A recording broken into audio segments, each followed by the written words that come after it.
We're talking OSHA today. I know you love that topic. And the good thing about it is that OSHA affects everyone. There isn't a firm out there isn't a company out there where OSHA doesn't have some sort of jurisdiction over helping you maintain a safe and secure workplace. I mean, the general duty clause. And we've talked about this a number of times, but I ran across a really nice paper from an attorney over at Amundsen Davis. His name is Matthew Horn. And I didn't think he would mind if I mentioned how well he did in outlining how do we handle an inspection. And when I'm talking about an inspection, I'm talking about if you get a knock on the door or a phone call from a representative of OSHA saying, we'd like to come on, we'd like to come in, we'd like to do an inspection. How do you handle that?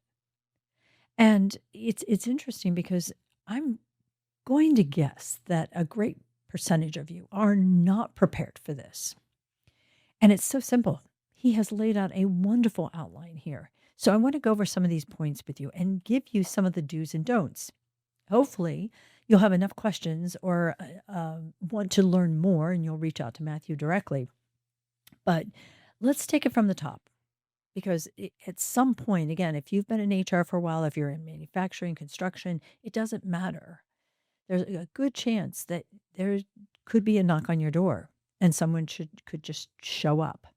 So let's talk about the response team. How many of you actually have a response team? Now, the last time you heard me ask this was when we were talking about ICE raids. And that was just a couple shows ago. Carl Ulrich was in, and we were talking about having a group of people who are prepared to respond to these unexpected pop visits. And it's a valid question, because do you really want your receptionist, or do you really want your administrative assistant talking to these individuals and dealing with these things? Of course not. It is not their job. They don't have enough details. They don't necessarily handle these kind of situations well because it's not required of them. It's not who they are.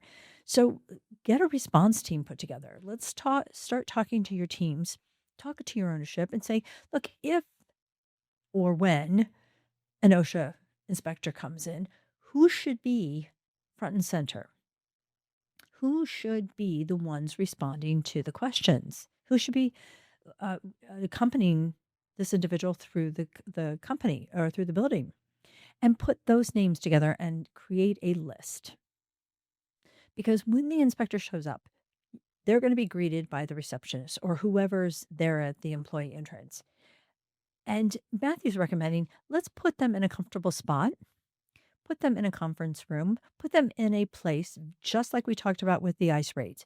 Put them in a place where they're contained, they're comfortable, we're being professionally respectful, but we're putting them there to say, I'll get the appropriate individuals, we're going to go to our response team, and somebody will be right with you shortly. Now, this is really important because we don't want to shut the door on the inspector. We don't want to tell them they have to come back at another time. Let's put the response team in charge of what's going on. And then once the response team gets there, and that could include your labor law attorney. Let me just throw that in there for you. In some situations, if you know that you've had a workplace injury that is significant, and I'm talking not just forklift accidents, which have been the absolute worst for me, but anything that you feel that OSHA might want to do an inspection on, pick up the phone, make sure your labor law attorney is aware. Tell them it's urgent because you've got somebody in the building and you want to know if they want to be there to accompany this individual through the inspection. And then you have every right to ask, is this an employee injury? Are you here because of an employee complaint? And if so, if it is a complaint, you have the right to ask for a copy of that.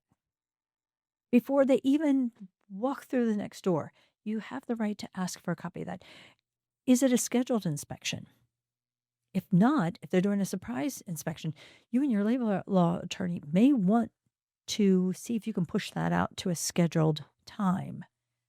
But again, that's a discussion between you and your labor law attorney. And then, is it because of an observed hazard? Maybe somebody walking down the sidewalk saw something that they felt was very, very dangerous to the community, or something, an individual complained because they saw or heard of something going on in your company that is not an employee complaint, but certainly something that OSHA might want to be privy to. You have the right to ask those questions. But again, you want somebody of authority, somebody on your response team asking these questions and documenting. You want to know who the inspector is. You want a copy of his verification or validation that he's with OSHA. They have to, I mean, it's required for them to explain the scope of why they're there. And, Matt is very, very clear in saying that you as an employer have certain rights. And if you don't know what those rights are, you could make a mistake that could be detrimental to any decision made moving forward. If you allow the inspector to move forward and move throughout the building, you have the right to limit their movement, accompany them.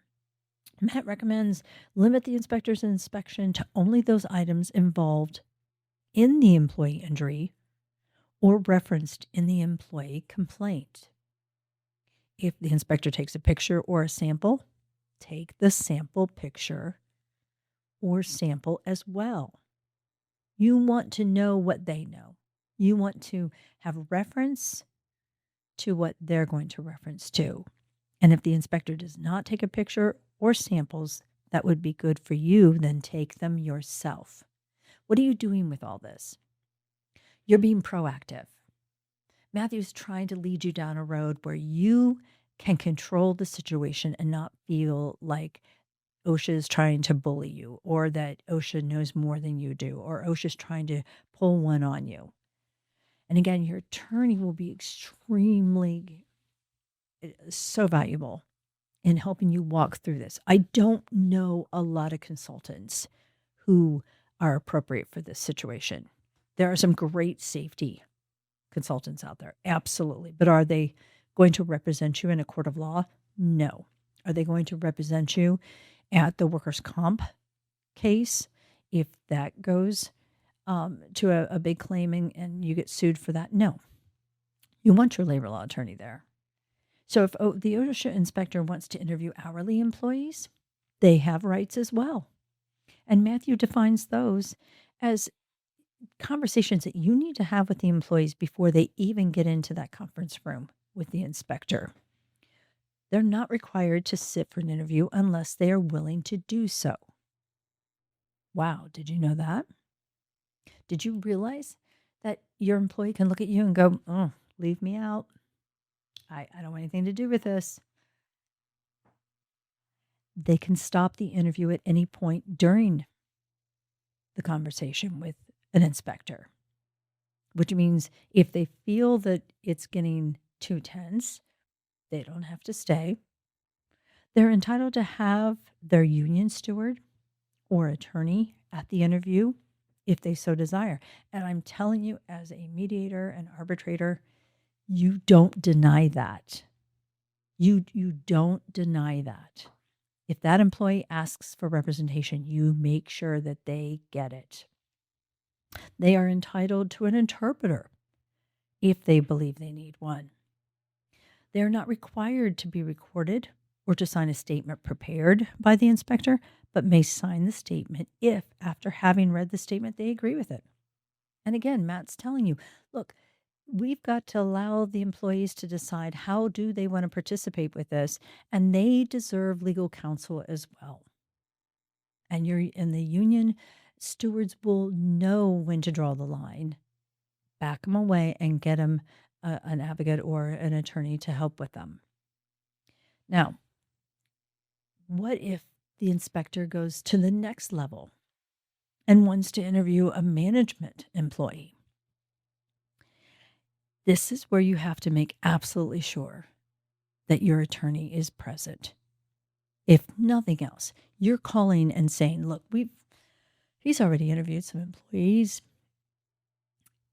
He now wants to interview the supervisor of the area. He wants to interview the manager of maintenance.